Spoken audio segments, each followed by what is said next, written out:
আসসালামু আলাইকুম মামা। ওয়ালাইকুম আসসালাম মামা। এই যে আপনি অনুপস্থিত ছিলেন এতদিন, জি প্রায় এক মাসের মতো জি।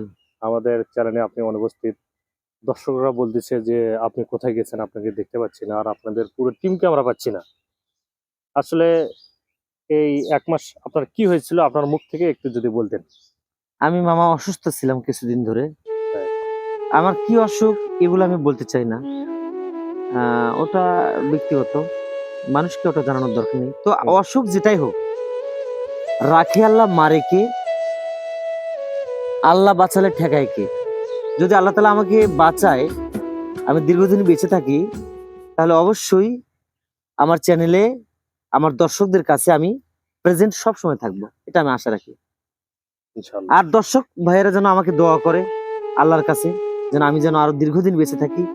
মানুষের উপকার করতে চাই, মানুষকে কিছু দিতে চাই, মানুষ যেন আমাকে ভালোবাসে, আমি ভালোবাসাটা তৈরি করতে চাই। এই জন্য আর কি আমি কিছুদিন আসিনি, অসুস্থ ছিলাম।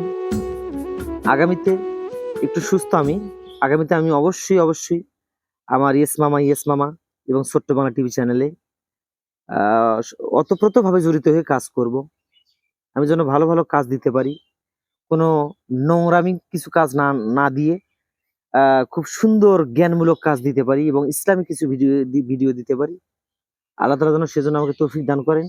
এবং আমারও মনোপ্ল্যানটা এরকম, আপনিও যদি হেল্প করেন তাহলে আমি ইসলামিক ভিডিও এবং শিক্ষামূলক ভিডিও তৈরি করব মামা। অবশ্যই মামা, আমরা তো অবশ্যই হেল্প করব যে আপনি যেন ভালো ভালো ভিডিও দর্শককে উপহার দিতে পারেন।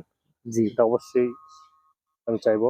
জি মামা। আর আমিও চাই, এবং আপনাদের সকলের কাছে একটি কথা, মাহিমার জন্য দোয়া করবেন, সে যেন তাড়াতাড়ি সুস্থ হয়ে আবার আপনাদের মাঝে ভালো ভালো ভিডিও নিয়ে উপহার দিতে পারে আপনাদেরকে।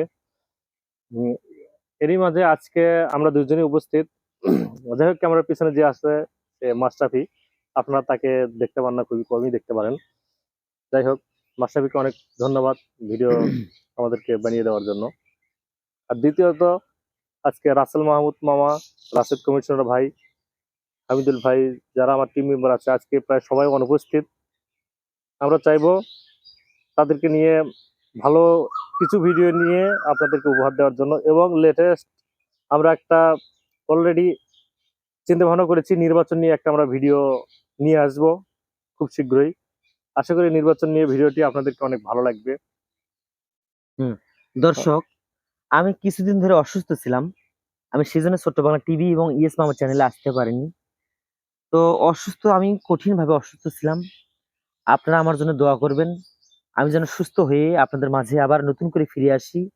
শুধু ফিরে আসি না, সুন্দর কিছু নিয়ে আসি, যেন দেশ ও জাতির ভালো কিছু দান মানে আমি গিফট করতে পারি। কোনো খারাপ কিছু নয়, কোনো কলঙ্কিত কিছু নয়, খুব জ্ঞানমূলক এবং ইসলামিক কিছু ভিডিও নিয়ে আপনাদের মাঝে হাজির হব ইনশাআল্লাহ। এই পর্যন্ত সবাই ভালো থাকবেন, সুখে থাকবেন, নিজের প্রতি খেয়াল রাখবেন এবং দেশের প্রতি খেয়াল রাখবেন, এই কামনায় আর আল্লাহ হাফেজ আচ্ছা, মামা। আপনার কথা শেষ তাই না? জি যাই হোক, ছোট্ট বাংলা টিভি এটা আপনাদের অনেক পরিচিত একটি চ্যানেল, এবং পরিচিত মুখগুলো আছে এখানে। যাই হোক, আমাদের অভিনয়গুলো কেমন লাগে অবশ্যই আপনারা জানাবেন। আর আমাদের ভিডিওগুলো যদি ভালো লেগে থাকে, লাইক কমেন্ট শেয়ার করবেন, কারণ আপনারা যদি শেয়ার করেন, যদি লাইক কমেন্ট করেন তাহলে আমাদেরকে ভালো লাগে। আর কি বলবো, আমি আর বলার ভাষাই খুঁজে পাচ্ছি না মামা, জি জি। তাই না? যাই হোক, রাসেল মামাও অসুস্থ, তার জন্য আপনারা সবাই দোয়া করবেন যেন সে দ্রুত সুস্থ হয়ে আপনাদের মাঝে আসতে পারে। আসলে আমাদের টিম মেম্বারটা সবাই সবাই সবার জীবন নিয়ে ব্যস্ত, সবাই সবার কাজে ব্যস্ত। সেই কাজের ভিতরেই আমরা যে যতটুকু সময় পারি আপনাদেরকে সময় দেওয়ার চেষ্টা করি। আর এই রোজার একটি মাস সবাই ব্যস্ততার কারণে আর কি আপনাদের মাঝে আমরা ভিডিও নিয়ে আসতে পারিনি। এর কারণ মাহিমাও অসুস্থ, রাসেল মামা অসুস্থ, আর দ্বিতীয়ত সবাই সবার জীবন নিয়ে ব্যস্ত ব্যাস, এই রোজার এক মাস। এই তো ঈদ হয়ে গেল, এই তো ঈদ হয়ে গেল, ঈদ উল ফিতর ঈদ হয়ে গেল। তো হ্যাঁ, আবার নতুন করে সামনে ঈদ মোবারক, আবার ঈদ হবে নাকি? ঈদ হবে। ঈদ মোবারক। হ্যাঁ, 2.5 মাস। আর মাত্র 2-2.5 মাস, 3 মাস, এর মধ্যে কুরবানি ঈদ হবে। এই পর্যন্ত সবাই ভালো থাকবেন, আর এর মধ্যে আমাদের ভিডিও দেখার চেষ্টা করবেন ছোট্ট বাংলা টিভি এবং ইয়েস মামা চ্যানেলে। সবাই ভালো থাকবেন, আল্লাহ হাফেজ। সুস্থ থাকবেন এই কামনায় আজকের মতো আল্লাহ হাফেজ। ঈদ আবার হোক।